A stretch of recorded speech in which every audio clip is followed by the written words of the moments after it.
welcome back to another video. So in this video today, you are going to be seeing how I fill out the budget sheets in your She Budgets budget planner. So let's get started. Okay, so here we have January Pay 1 budget. So I'm going to show you how I fill this out. This also can be used however you would like to use it, but I'm going to show you, I've had lots of questions about how to fill it out. So it is a zero-based budget, which means all your income minus all your expenses will leave you with $0 at the end to work with. The first thing I do is I just write the pay period that this budget is going to cover. So that's going to be the 29th of December through to the 5th of Jan. And then what we do is we move over to our income box. Okay, so the income we're going to be having is Colin's income. He's on holidays at the moment, so we put some money aside for him for his holiday pay. So he's just going to be getting $800 from his holiday pay this week. My pay was $1,760. I get paid fortnightly. And then we have some holiday money like from our sinking fund, because we will be on holidays for some of this pay period. So we're going to be using some money, $300 of this of our holiday sinking funds. So that gives us a total. I did the calculations offline, so I'm not a whiz at adding numbers, is $2,860. So then what we do is once we've written in our income for this pay period, we move on to our bills. So what bills are going to be coming out of this pay. So this is where your budget calendar comes in handy. So you can see which bills are coming out for that pay period. So for us, we have our mortgage coming out. That is coming out on the 31st. That's $1,000. We have Colin's super that automatically comes out. That's also on the 31st, which is $80. We have our house insurance. And that is coming out on the 1st. And that is, what's that one? $74. We have the raise fee, which is coming out on the 2nd. And that is $4. We have our internet. That comes out on the 4th every month, $75.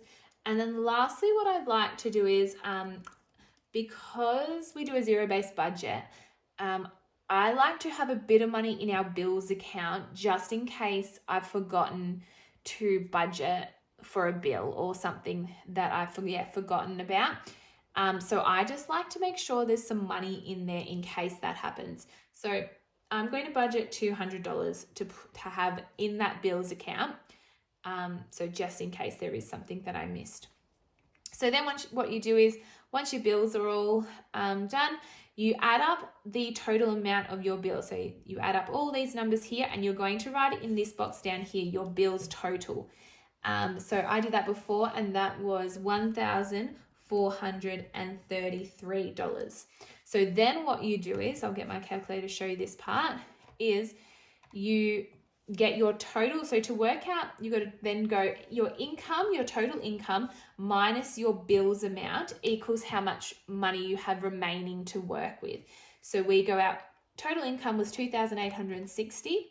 Take away our bills, $1,433, leaves us with $1,427 to work with for the rest of the budget, which is good. Then we move on to our everyday spending. So these are things like your groceries, your petrol, your spending money that you give yourself, eating out money, all the things like that. So we have groceries.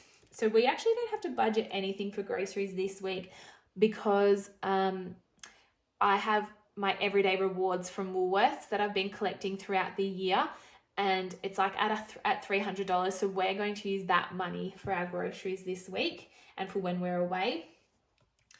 Then we have eating out. We're actually going to budget a bit more than what we usually do, just because we are going on holidays and you tend to eat out more or get takeaway more when you're at the beach and whatnot. So $150 for eating out. For car, we're going to do $90 for petrol. Miscellaneous, so that's just anything we do as a family, like we might go somewhere, we just need some money. So I'm going to budget around $300 for that, and I'll use that holiday money for that. So it's a bit more than what it usually is, but it's because we're going on holidays.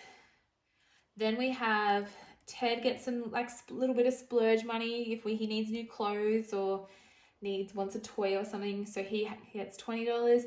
And then Cohen and our splurge, we get $50 each a week.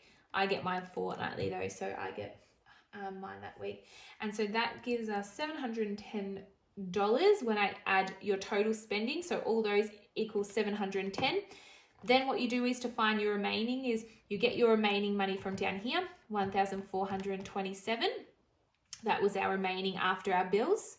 We then take away our spending money. So take away $710 equals $717 left to work with.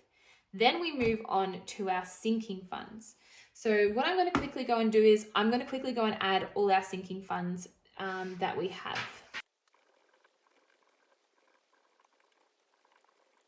Okay, so here are our sinking funds that we are currently saving for.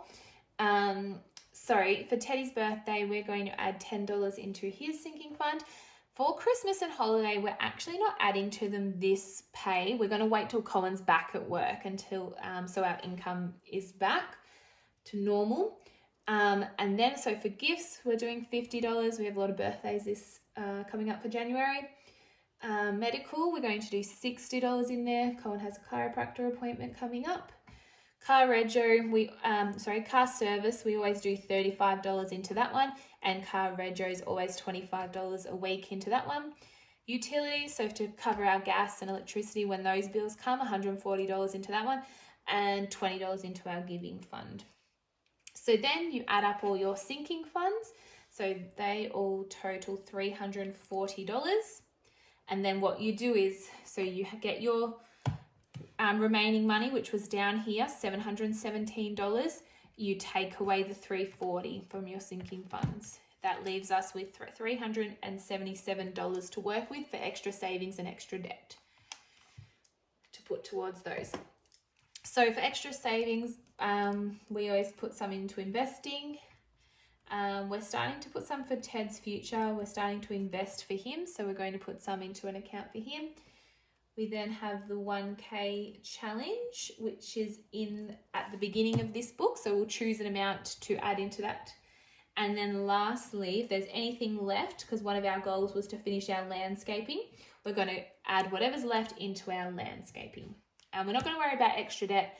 I did want to pay off my HEX, but we're going to wait a little bit until our landscaping is done. So for investing, we're adding $40, Ted's future $25. I think I will choose which one from, we'll just go to the first one. We'll do $22 from the 1K in 1 year. And for land, that leaves us with, I worked it out before, $290. So then you total all these up and that equals $377. You go your remaining sinking money here, $377. Take away your savings, $377, leaves us with $0. So that's why it's called a zero-based budget. So then there's nothing for extra debt because I'm not putting into that. So that is how I fill out a pay budget sheet. So I will be doing, I think, 5 of these for January because we have 5 pays. You would have seen in the calendar video that I posted before this one. So yeah, that is how I fill that out. I'll just quickly flip this over. I hope that's straight for you guys. So on this page, I use it for my sinking fund tracker.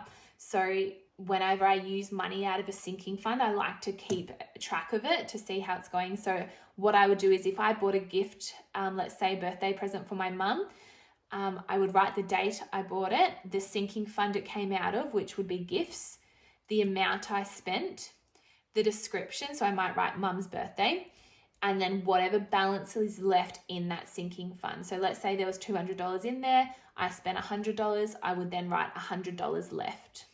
So that's how I like to use this sinking fund tracker. And then here you can just write any notes you have about your pay budget. anything you need to change, anything, yeah, just anything really that you'd like to add there. So that is how I fill out the budget sheet. If you have any questions or comments, please leave it below, and thank you so much for watching. I hope that was helpful. Bye.